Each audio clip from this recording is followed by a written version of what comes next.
लाडली बहनों को 5,000 रुपए मिलने की तारीख कंफर्म। जानिए कब आएंगे पैसे। जी हाँ मित्रों, आप लोगों को बता दें, लाडली बहन योजना ऑनलाइन आवेदन जो भी महिलाएं किए थे, अब अगले किसका इंतजार कर रहे हैं। तो आप लोगों को इस आर्टिकल के माध्यम से बताने वाला है कि पिछले महीना नवंबर में योजना के 18वीं किस्त को भेजा गया, तो उसके बाद 19वीं किस्त का इंतजार कर रहे हैं। पूरी जानकारी। सर्दियों की स्कूल छुट्टियों को लेकर आई खुशखबरी। इस दिन से शुरू होगी स्कूलों की छुट्टियां। जी हाँ मित्रों, दिसंबर का महीना आते ही छात्र सर्दी की छुट्टियों का इंतजार करने लगते हैं। नवंबर के त्योहारों के बाद दिसंबर में सर्दी का मौसम पूरे उत्तर भारत में दस्तक दे चुका होता है। सर्दी की छुट्टियां छात्रों और शिक्षकों के लिए एक लंबे और तरोताजा करने वाले ब्रेक का अवसर देती है। इस साल दिसंबर 2024 में भी कई राज्यों ने सर्दी की छुट्टियों की घोषणा की है। दिसंबर में सर्दी की छुट्टियां कब शुरू होंगी? उत्तर भारत के प्रमुख राज्यों जैसे पंजाब, हरियाणा, दिल्ली, उत्तर प्रदेश, मध्य प्रदेश, बिहार और झारखंड में सर्दी की छुट्टियां आमतौर पर 21 से 25 दिसंबर के आसपास शुरू हो जाती हैं। यह ब्रेक नए साल तक चलता है, जिससे छात्रों को पढ़ाई से थोड़ा आराम और नए साल की तैयारियों के लिए समय मिलता है। छुट्टियों का शेड्यूल 24 दिसंबर से 1 जनवरी तक। इस साल दिसंबर में 2 प्रमुख छुट्टियां भी शामिल हैं। 24 दिसंबर क्रिसमस की पूर्व संध्या, 25 दिसंबर क्रिसमस डे।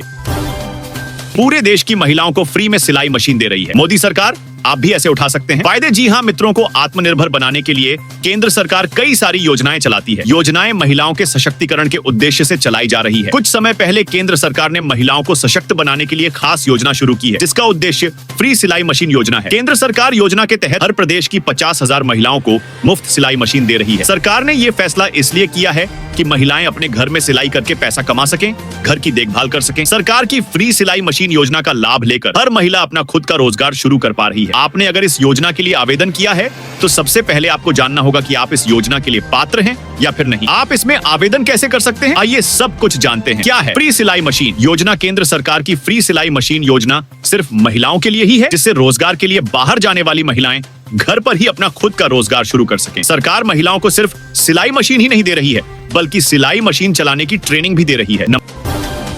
नए साल पर किसानों को मिलेगा ये बेहतरीन तोहफा। अकाउंट में आएंगे 5-5 हजार रुपए। जी हाँ मित्रों, यदि आप प्रधानमंत्री किसान सम्मान निधि पीएम किसान सम्मान निधि के लाभार्थी हैं, तो आपके लिए एक महत्वपूर्ण खबर है। सरकार नए साल के अवसर पर आपको एक खास उपहार देने जा रही है। इस बार पात्र किसानों के खातों में 2,000 रुपए की बजाय 5,000 रुपए क्रेडिट किए जाएंगे। सरकार पीएम किसान निधि की 19वीं किस्त के साथ मानधन योजना की किस्त को भी एक साथ देने की तैयारी कर रही है। हालांकि मानधन योजना का लाभ केवल उन किसानों को मिलेगा जिन्होंने इसके लिए रजिस्ट्रेशन कराया। इस योजना के तहत जनवरी में किसानों को 3,000 रुपए की पेंशन भी दी जाए। पीएम किसान सम्मान निधि के तहत लघु एवं सीमांत किसानों को 12 महीनों में 6,000 रुपए मिलते हैं, जिसमें प्रति तिमाही 2,000 रुपए दिए जाते हैं। अब तक सरकार 18 किस्तें जारी कर चुकी है और नए साल में 13वीं किस्त आने की संभावना है। जिन किसानों ने पीएम किसान सम्मान निधि के तहत रजिस्ट्रेशन कराया है, उन्हें मानधन योजना के तहत भी 3,000 रुपए की पेंशन मिलेगी। सरकार का प्लान है कि जो किसान दोनों योजनाओं के लाभार्थी हैं, उनके खातों में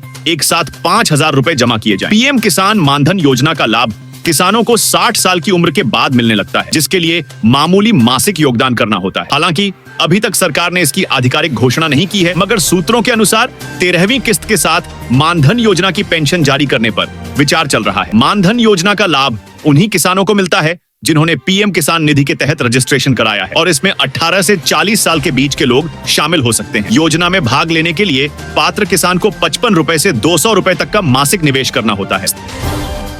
स्थानीय निकायों के चुनावों को लेकर बीजेपी और कांग्रेस आमने सामने हैं। इसके बीच यूडीएच मंत्री झाबर सिंह खर्रा ने एक बड़ा बयान देकर सियासी हलचल को बढ़ा दिया है। उन्होंने कहा कि 1 स्टेट 1 इलेक्शन लागू किया जाएगा। साथ ही यह भी कहा कि अगले साल निकाय चुनाव 1 साल करवाने पर सरकार विचार कर रही है और इसके लिए विधि विभाग से राय मांगी जा रही है। गौरतलब है कि प्रदेश में 59 नगर परिषदों का कार्यकाल खत्म होने के बाद सरकार ने वहां प्रशासक लगा दिए हैं। हालांकि बीजेपी 1 स्टेट 1 इलेक्शन की बात कर रही है, लेकिन अब तक कानून में कोई संशोधन नहीं हुआ है। वहीं कांग्रेस अब इस मामले को कोर्ट जाने की चेतावनी दे रही है। हालांकि झाबर सिंह खर्रा ने करीब 2 महीने पहले भी 1 स्टेट 1 इलेक्शन को लेकर बयान दिया था, जिसमें उन्होंने कहा था कि शहरी स्थानीय निकायों और पंचायती राज संस्थाओं के चुनाव 2025 में एक साथ कराए जाएंगे। प्रदेश की भाजपा सरकार ने भी पिछले बजट में घोषणा की थी कि राज्य भर में स्थानीय निकाय चुनाव एक साथ कराए जाएंगे। हालांकि